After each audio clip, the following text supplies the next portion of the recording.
1972 October 13 ഉറുഗ്വേയിൽ നിന്ന് ചിലിയിലേക്ക് പറക്കുകയായിരുന്ന 45 യാത്രക്കാരുള്ള ഒരു വിമാനം ആൻഡീസ് പർവ്വതനിരകളിലെ കടൽനിരപ്പിൽ നിന്ന് 12,000 അടി ഉയരമുള്ള മഞ്ഞുമലയിലേക്ക് തകർന്നു വീഴുന്നു. കണ്ണെത്താ ദൂരത്തോളം മഞ്ഞു മാത്രം. അവിടെ ഊഷ്മാവ് -30 ഡിഗ്രി. കുടിക്കാൻ വെള്ളമില്ല, കഴിക്കാൻ ഒരു തുള്ളി ഭക്ഷണവുമില്ല. തിരച്ചിലിറങ്ങിയ സേന 8 ദിവസത്തിനു ശേഷം അവരെ കണ്ടെത്താനാകാതെ തിരച്ചിൽ അവസാനിപ്പിച്ചു. എല്ലാവരും മരിച്ചെന്ന് ലോകം വിധിയെഴുതി. എന്നാൽ 72 ദിവസങ്ങൾക്ക് ശേഷം ആ മഞ്ഞുമലയിൽ നിന്ന് 16 പേർ ജീവനോടെ നടന്നിറങ്ങി. ലോകത്തെ കണ്ണീരണിയിച്ച അതിജീവനത്തിന്റെ ഏറ്റവും വലിയ കഥ. വിമാനം തകർന്നു വീണ നിമിഷം തന്നെ പലരും മരണപ്പെട്ടു. ബാക്കിയുള്ളവർ തകർന്ന വിമാനത്തിന്റെ ഭാഗങ്ങൾക്കുള്ളിൽ തണുപ്പിൽ നിന്ന് രക്ഷ നേടാൻ ഒളിച്ചിരുന്നു.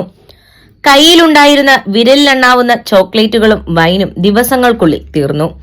വിമാനത്തിലുണ്ടായിരുന്ന ഒരു റേഡിയോയിലൂടെ അവർ ആ വാർത്ത കേട്ടു. തീവ്രമായ മഞ്ഞുവീഴ്ച കാരണം ആൻഡീസിലെ തിരച്ചിൽ അവസാനിപ്പിച്ചു. അതായത് ഇനി അവരെ രക്ഷിക്കാൻ ആരും വരില്ല. പട്ടിണി കിടന്ന് മരിക്കുക, അല്ലെങ്കിൽ എന്തെങ്കിലും ചെയ്ത് ജീവൻ നിലനിർത്തുക.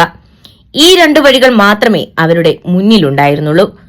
ദിവസങ്ങൾ കഴിഞ്ഞപ്പോൾ ആളുകൾ പട്ടിണി കാരണം മരിച്ചു വീഴാൻ തുടങ്ങി. ഒടുവിൽ ജീവനിൽ കൊതിയുള്ള ആ ചെറുപ്പക്കാർ ചിന്തിക്കാൻ പോലും കഴിയാത്ത ആ കഠിന തീരുമാനത്തിലെത്തി.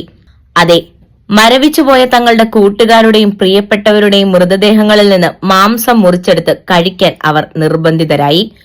അതല്ലാതെ ജീവൻ നിലനിർത്താൻ വേറെ ഒരു മാർഗവും ആ ഹിമപാതത്തിൽ ഉണ്ടായിരുന്നില്ല. പക്ഷേ നരകം അവിടെയും തീർന്നില്ല.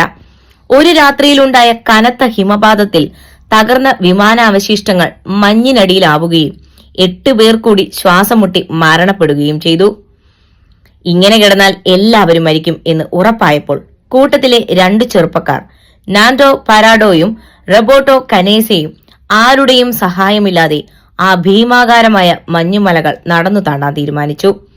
ഒരു പ്രൊഫഷണൽ ഉപകരണങ്ങളും ഇല്ലാതെ കയ്യിൽ കുറച്ച് ഉണങ്ങിയ മാംസവും ഒരു സ്ലീപ്പിംഗ് ബാഗും മാത്രം കരുതി അവർ ആ മഞ്ഞുമല കയറി. തുടർച്ചയായി 10 ദിവസങ്ങൾ തണുപ്പും വിശപ്പും വകവയ്ക്കാതെ 60 കിലോമീറ്ററിലധികം ആ കൊടും തണുപ്പിലൂടെ അവർ നടന്നു. ഒടുവിൽ 10ാം ദിവസം ചിലിയിലെ ഒരു നദിക്കരയിൽ വെച്ച് ഒരു കർഷകനെ അവർ കണ്ടുമുട്ടി. സഹായത്തിനായി ആകാശത്തേക്ക് കൈകൾ ഉയർത്തി. അങ്ങനെ തകർന്നു വീണ വിമാനത്തിൽ ബാക്കിയുണ്ടായിരുന്ന 16 പേരെയും ഹെലികോപ്റ്ററുകളിൽ സൈന്യം രക്ഷപ്പെടുത്തി. മരണം ഉറപ്പായിട്ടും പ്രിയപ്പെട്ടവരുടെ വേർപാടിലും വിധിക്കു മുന്നിൽ മുട്ടുമടക്കാതെ 72 ദിവസം പോരാടിയ ആ മനുഷ്യരുടെ കഥ ഇന്നും ലോകത്തെ അത്ഭുതപ്പെടുത്തുന്നു. മനുഷ്യന്റെ ജീവിക്കാനുള്ള ആഗ്രഹത്തിന്റെ ഈ അതിശയകരമായ കഥയെക്കുറിച്ച് നിങ്ങൾക്ക് എന്താണ് പറയാനുള്ളത്? താഴെ കമന്റുകളായി രേഖപ്പെടുത്തൂ.